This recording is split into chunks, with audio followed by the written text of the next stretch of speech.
Hello বন্ধুরা, আমি সৈকত চলে এসেছি আবার একটা নতুন ভিডিও নিয়ে। আর আজকে আমার রিয়াকশান হচ্ছে সং ভিডিও। তো সং ভিডিও নিয়ে আমি রিয়াকশান করতে চলেছি, যেটা বাংলাদেশ এবং ভারতের যৌথ প্রযোজনায় তৈরি সিনেমা দরদ আপকামিং ফিল্ম, যেখানে মূল চরিত্রে অভিনয় করছে শাকিব খান এবং সোনাই চৌহান। তো এই ফিল্মের একটা গান দেখলাম, যেটা 22 ঘন্টায় প্রায় 4 লাখের উপর ভিউস হয়েছে। তো গানটা আমার কেমন লেগেছে সেটা নিয়ে আমি বলবো। তাছাড়া বিভিন্ন খুঁটিনাটি বিষয় নিয়ে বলবো। তো কথা না বাড়িয়ে লেটস স্টার্ট।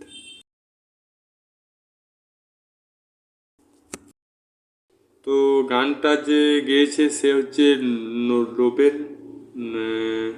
নোবেলম্যান লুট করেছো, গানটার নাম।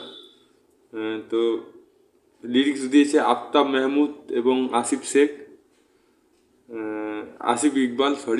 তো মিউজিক ডিরেক্টর হচ্ছে আফতাব মেহমুদ, আর এডিটর হচ্ছে সোমনাথ দে। সব কিছু ভালোই আছে গানটা। এই গানটা হিন্দিতেও হয়েছে, বাংলা এবং হিন্দি দুটো। এবং এটা মিউজিক কিনেছে যে টি সিরিজ, সবচেয়ে বড় টি সিরিজ কোম্পানি, সে এই গানটাকে কিনেছে সং রাইট কিনেছে টি সিরিজ। তো ভালোই ভালোই আছে, কারণ টি সিরিজ গানটা কিনেছে, একটা বড় প্রোডাকশন গানের। আর দেখা যাক গানটা সেরকম কি আছে। গানটা সেরকম কিছুই নেই। গানটা একটা ফোক সং আছে, মানে দেশি সং আছে, বাংলাদেশের একটা নিজস্বতা আছে আর গানটার মধ্যে। কিছু বাউল, প্রথম সিনে দেখেছি কিছু বাউল নিয়ে শুরু করছে গানটা, এবং একটা প্যান্ডেলের মধ্যে কোনো অনুষ্ঠান হচ্ছে মনে হয়, সেই অনুষ্ঠানে সে নাচছে শাকিব খান। কিন্তু আমার গানটা ভালো লাগলেও নাচটা খুব একটা ভালো লাগেনি আমার। যে কেন যেন মনে হচ্ছে শাকিব খান আগের মতন সেরকম নাচতে পারছে না গানটাতে, সেরকম নাচ হয়নি। যে আগে যে এনার্জি থাকতো, এর আগে যে প্যান ইন্ডিয়া সিনেমাটা বেরিয়েছিল চঞ্চল চৌধুরীর সাথে, সেই রকম যে এনার্জি ছিল আগের বারে, কোকিল বলে কুহু কুহু, আরও অনেক গান ছিল সিনেমাতে, সেরকম কিছু হয়নি। তুফানের মতন যে নাচ ভালো করেছিল, সেরকম তুফানের মতন নাচটা হয়নি।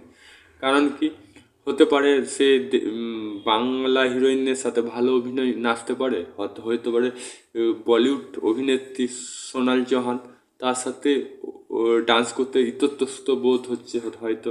কারণ বড় অভিনেত্রী বলিউড তারকা, তার সামনে নাচতে একটু হয়তো লজ্জা পাচ্ছে বা একটু নার্ভাস আছে মনে হয়। যতই অভিনয় করুক, কিন্তু বোঝা যাচ্ছে পুরোপুরি সেরকম ভালো নাচতে পারেনি।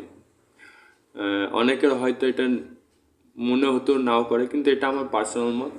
আমার মনে হয় নাচের এনার্জি খুব কম ছিল আগের। আমি শাকিব খানের গান দেখেছি, নাচ দেখেছি অনেক সিনেমা, তো খুব সুন্দর নাচতো, কিন্তু এবারে নাচতে ঠিক মতন পারেনি। তবে গানটা খুব সুন্দর ছিল। নোবেলম্যান ভালোই গান করেছে, কোনো মানে সে ব্যাপারে কোনো সন্দেহ নেই। এবার দেখা যাক এই ফিল্মটা কবে রিলিজ হচ্ছে, গানটা কতটা পরিমাণে মানুষ দর্শক সাপোর্ট করছে, ট্রেন্ডিংয়ে আসছে কি না সেটা দেখার বিষয় আছে, এবং ফিল্মটা সুপারহিট হচ্ছে কি না সেটা দেখার বিষয় আছে। তো আপাতত এই শাকিব খানের ফিল্ম ইন্ডিয়াতে চলছে না। কেন চলছে না সেটা জানি না, অনেক কারণ হতে পারে। দেখা যাক। আর এটা তো ভারত এবং বাংলাদেশ যৌথ প্রযোজনা, দেখা যাক কী হয়। তো আপনাদের মতামত কি কমেন্ট বক্সে লিখে জানান। ভিডিওটা ভালো লাগে লাইক করুন, চ্যানেল নতুন তাহলে সাবস্ক্রাইব অল বাটনে প্রেস করুন। আবার দেখা হবে নতুন কোনো ভিডিও নিয়ে। তো তখন জয় হিন্দ, জয় ভারত, ভালো থাকুন, সুস্থ থাকুন।